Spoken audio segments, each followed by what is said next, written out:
ہمارے زمانے میں افراط و تفریط کی ایک بڑی وجہ یہ ہے کہ لوگ اشخاص کو پیش کرتے ہیں۔ مثلاً جو جس کو مانتا ہے وہ کہتا ہے دیکھو ہمارے فلاں نے یہ بات کہی ہے، ہماری فلاں کتاب میں یہ بات لکھی ہے، فلاں اتنے مشہور ہیں، ان کے اتنے مریدین ہیں، ان کا اتنا چرچا ہے، ان کے اتنے چاہنے والے ہیں۔ یاد رہے جس کی بات کتاب و سنت کے مطابق ہوگی اس کی بات قبول کی جائے گی، اور اس لیے نہیں کہ یہ اس کی بات ہے بلکہ اس لیے کہ یہ اللہ و رسول کے فرمان کے مطابق ہے۔ اور اگر کسی کی بات قرآن و سنت کے خلاف ہو اور اس سے ٹکرائے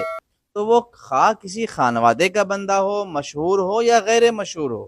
چھوٹا ہو یا بڑا ہو، اس سے کوئی فرق نہیں پڑے گا، اس شخص کی بات کو دیوار پہ مار دیں گے۔ ہمارے زمانے میں شوشہ یہ بھی ہے کہ کوئی بھی بات جب پیش کرتے ہیں تو کہتے ہیں بھائی کتاب میں لکھا ہوا ہے،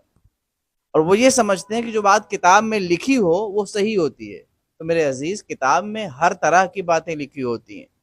ضروری نہیں کہ جو بات کتاب میں موجود ہو وہ صحیح بھی ہو۔ کتب تاریخ، کتب سیر، کتب تفسیر اور اس طرح کی دیگر کتابیں اس کی گواہ ہیں۔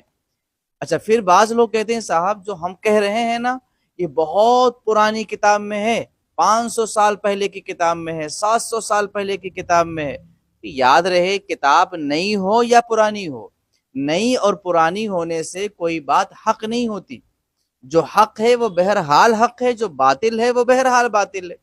اچھا، پھر کچھ لوگ ایسے بھی ہیں کہ جب انہیں کسی غلط بات پہ ٹوکا جائے اور کہا جائے کہ یہ غلط ہے تو کہتے ہیں صاحب اس کو لکھنے والے نا بہت بڑے عالم ہیں، بے شک ان کا علم مسلم، مگر جناب کسی کی بھی بات ہو اسے شریعت کی کسوٹی پہ کسا جائے گا اور اسے جانچا اور پرکھا جائے گا۔ بے شک وہ بہت بڑے عالم دین رہے ہوں تو ان کے علم کو قبول کیا جائے گا، لیکن ان کی اس غلط بات کو رد بھی کیا جائے گا۔ چنانچہ اس کی مثالیں بے شمار ہیں۔ آپ اگر چاہیں تو تاریخ الخلفاء دیکھ لیں، ابن کثیر کی البدایہ والنہایہ دیکھ لیں، امام طبری کی تاریخ دیکھ لیں، ملا علی قاری کی کتاب دیکھ لیں، اس طرح آپ کو بے شمار چیزیں مل جائیں گی۔ تو ان شخصیات کو تو ہم مانتے ہیں، مگر ان کتابوں میں مذکور بعض ایسی باتیں جو اہل سنت کے خلاف، جمہور کے خلاف ہیں اور ٹکراتی ہیں ہمارے مسلمات سے، ہم انہیں ٹھکرا دیتے، انہیں نہیں مانتے۔ قاعدہ یہ ہے، طریقہ یہ کہ بات کوئی بھی بیان کرے، چھوٹا بڑا، پیر صاحب غیر پیر صاحب، عالم غیر عالم، خانقاہی غیر خانقاہی، کتاب و سنت کے مطابق ہے تو حق ہے، اور اس سے ٹکرا جائے تو اس کو دیوار پہ مار دیا جائے گا۔ پھر اس کے ساتھ ساتھ ایک بات اور بھی ہے کہ اگر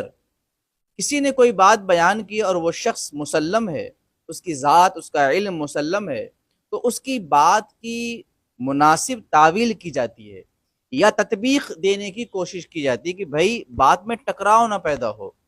اگر تعویل نہ ہو سکے، تطبیق نہ ہو سکے تو پھر مزید اور صورتیں پیدا ہوتی ہیں، اور اگر یہاں تک کہ ٹکراؤ ختم ہی نہ ہو تو اس کو رد کر دیا جائے گا، قرآن و سنت کو رد نہیں کیا جائے گا۔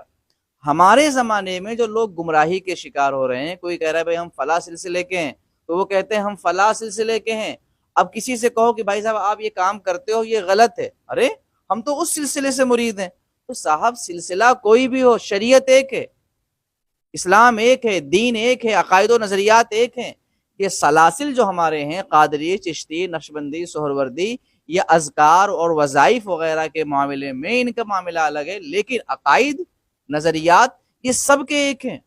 لہٰذا ان بزرگوں کا نام لے کر کے بدعات اور خرافات کو پھیلانے والے یہ جان لیں کہ وہ غلطی پر ہیں، اہل سنت حق پر ہیں، اور اہل سنت کسی کی بھی بات ہو اسے قرآن و سنت پر پرکھیں گے، تولیں گے، جانچیں گے، اس کے مطابق ہوگا تو الحمدللہ، اگر اس کے خلاف ہوگا تو ہمیں یہ نہ بتایا کرو کہ فلاں نے کہا، فلاں نے کہا، فلاں نے کہا، فلاں بہت بڑی شخصیت ہیں۔ ہم شخصیتوں سے نہیں، ہم شریعت سے مروب ہوتے ہیں۔